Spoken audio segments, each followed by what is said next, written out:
This is sending shockwaves around the Arab world and also in Europe and other countries. Whoever is involved with geopolitics trying to exert their influence over other countries, this is the shockwave. Listen to what Donald Trump is talking about when he was questioned about U.S. troops' presence in Syria, and then he will talk about what is happening in Syria in of itself, how Turkey is playing the key role behind all of this. Take a listen. Can I ask you a question about the drones? 900 troops in Syria. Are you planning on pulling them when you get into office, or will you? Well, you know, we had 5,000 troops along the border, and I asked a couple of generals, so we have an army of 250,000 in Syria, and you had an army of 400,000. They have many more people than that. Turkey is a major force, by the way, and Erdogan is somebody I got along with great, but he has a major military force, and his has not been worn out with war. It hasn't been worn out with all of the other things. I mean, he's built a very strong, powerful army. And so we have 5,000 soldiers in between a 5 million person army and a 250,000 person army. And I asked the general, what do you think of that situation? He said, they'll be wiped out immediately. And I moved them out and I took a lot of heat. And you know what happened? Nothing. I saved a lot of lives. Now we have 900. They put some back. But okay, so basically he's talking here about the U.S. troops' presence in Syria. It was 5,000, according to what he's saying, Donald Trump.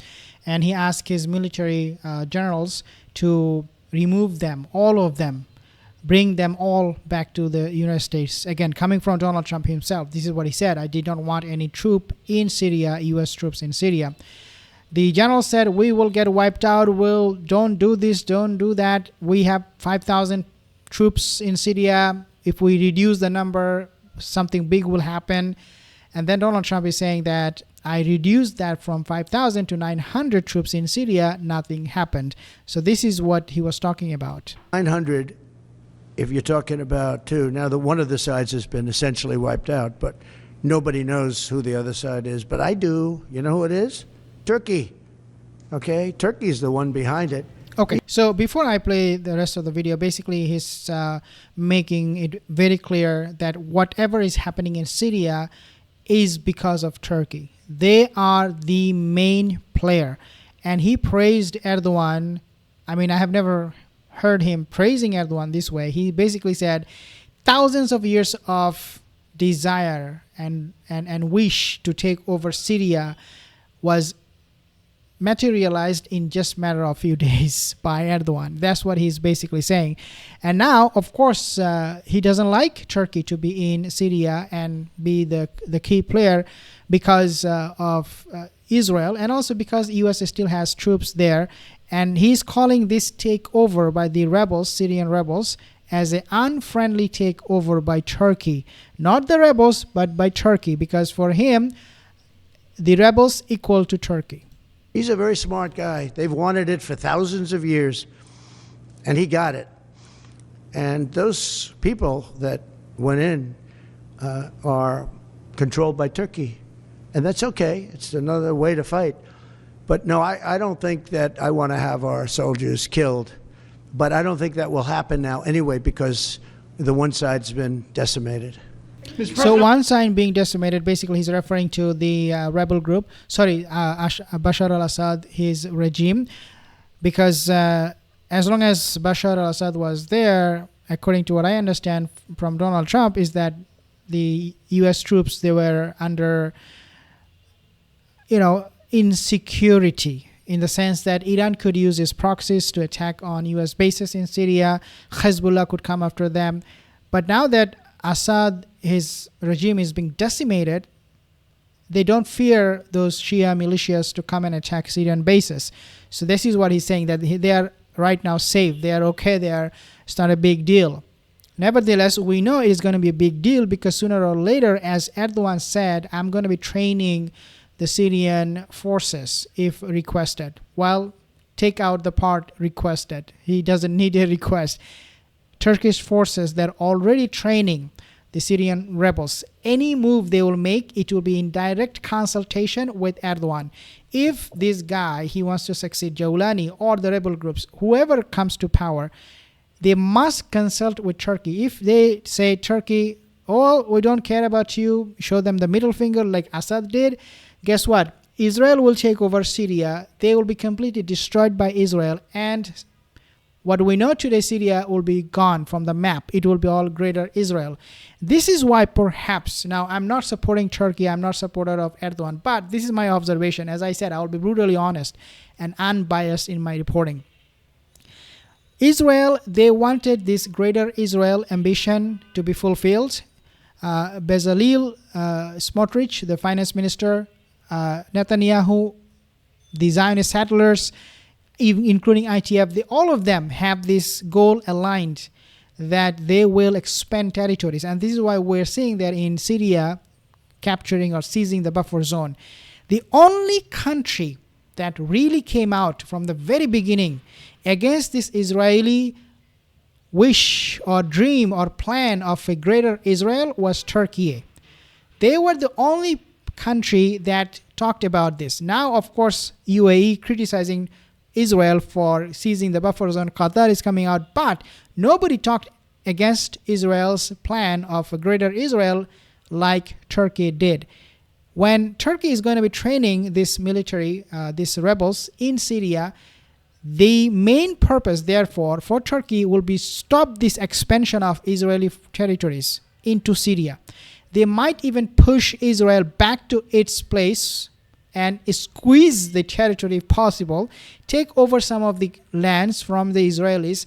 What I'm trying to get you at is this. I predict that Turkey right now is going to be working on the military, Syrian military. They are going to be trying to unify all the rebel groups, including the Shias, but most likely it will be the Sunnis. And then they will launch attacks on the Israeli settlers, stop Israel from encroaching, stop Israel from grabbing more, stealing more lands, and thus make the dream or the plan of greater Israel a complete failure. This is what I'm predicting will happen. Again, I'm not Erdogan supporter, but this is my prediction. This is what I think will happen in the coming days. I want to ask you a question about the Are drones. the president concerned about more unrest in that region, or do you think it will calm? Well, nobody knows what the final outcome is going to be in the region. You know, nobody knows who really the final. I believe it's Turkey, and I think Turkey is very smart. He's a very smart guy, and he's very tough. But Turkey did an unfriendly takeover without a lot of lives being lost. I can say that Assad was a butcher. What he did to children. You remember I attacked him with the 58 missiles, unbelievable missiles coming from ships 700 miles away, and every one of them hit their target. But I did that. That was the red line in the sand. Obama drew it, and then he refused to honor what he did. He said, if anybody goes across the red line, and Assad killed many more children after that, and Obama did nothing, but I did. I hit him with a lot of missiles. In fact, President Xi was sitting here the night he was in that dining room having chocolate cake. Remember the famous chocolate cake? But and that's when I explained what we were doing as the missiles were shot. And it was amazing as to precision, because every one of those missiles hit its target from a long distance away. Had President Obama drawn the line and where it meant something, you wouldn't have even had Russia there. But in the end, I never understood why Russia went there. They were not getting very much out of it. But now their time is taken up with Ukraine, and we'd like to get them to stop on Ukraine, and Ukraine stop also. As you know, when I went to the cathedral, which was fantastic, the job that they've done in France, and the job that Macron, Emmanuel did a phenomenal job on the rebuilding of that cathedral. It's magnificent, and they did a great thing. And they had great respect for our country. They treated me, meaning I'm the country, I'm the representative of our country, and we were treated with great respect. And one of the people that came to pay his respects is, as you know, Ukraine, Zelensky. And he would like to have peace. He wants peace. The reason I was laughing is because he changes his topic all the time. He was talking about Syria, then he talked about Obama, then he talked about the cathedral, then he talked about Zelensky, like in one shot. He's talking so many things. Being killed. It's the worst carnage that this world has seen since World War II. I've had pictures of fields where bodies are lying on top of bodies. Looks like the old pictures of the Civil War. So one thing that I just want to point out, he's talking about Syrian Assad regime killing children, women and children, but this is exactly what is going on in Gaza. He doesn't talk about those prisoners in Israeli captivities. He doesn't talk about the hostages, the prisoners in Israeli jail who are facing torture and abuse every single day. He doesn't have any regard for them. So this is obviously very hypocritical of the U.S. Administration. But there is one thing about Donald Trump which I kind of like, and that is that he's fair, he's upfront. He will admit that, yeah, we are not doing a good job. Yeah, we are not innocent. In one interview, he did say that U.S. administration governments, they're not innocent. They commit murder. So at least he will say that. But if you ask the same thing to Joe Biden or any other Democrat, they will be like, yeah, no, these are all bad people, and Gaza and this and that. I mean, they will completely flip. You will see the clear contrast in their statements and not acknowledging the fact that everybody makes mistake, and there's Israel is also committing genocide and making huge mistakes every single day. Bodies are all over. Just if you saw those pictures, you'd feel more strongly about it. It's got to stop. And we're trying to get it to stop. Well, we're gonna see. We're going to be talking. We'll be talking to President Putin, and we'll be talking to the representatives, Zelensky and representatives from Ukraine. We got to stop it. It's carnage. What about the fear here at home of the drones? Good to see you. Thank you. Good to see you. Good to see you. Can you comment on the drones that are flying around New Jersey ports? It seems like the American people have a big disconnect. The government knows what is happening. Look. Wow. That is a shocker. Again, he's very upfront. The government knows it. They are hiding it from people. The drones, the government knows it. Donald Trump just admitted it. Our military knows where they took off from. If it's a garage, they can go right into that garage. They know where it came from and where it went. And for some reason, they don't want to comment. And I think they'd be better off saying what it is. Our military knows, and our president knows. And for some reason, they want to keep people in suspense. I can't imagine it's the enemy, because if it was the enemy, they'd blast it out. Even if they were late, they'd blast it.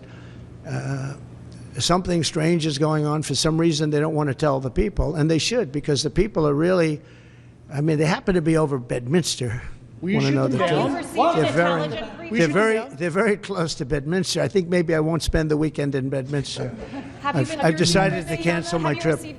Well, again, very, very clear about what is happening. And as I made mention of this, I predicted already, actually. I said that U.S. administration, they're hiding a lot of things from their people because they treat their citizen, the Americans, as their slaves. The Zionists, they treat the Americans as their slaves.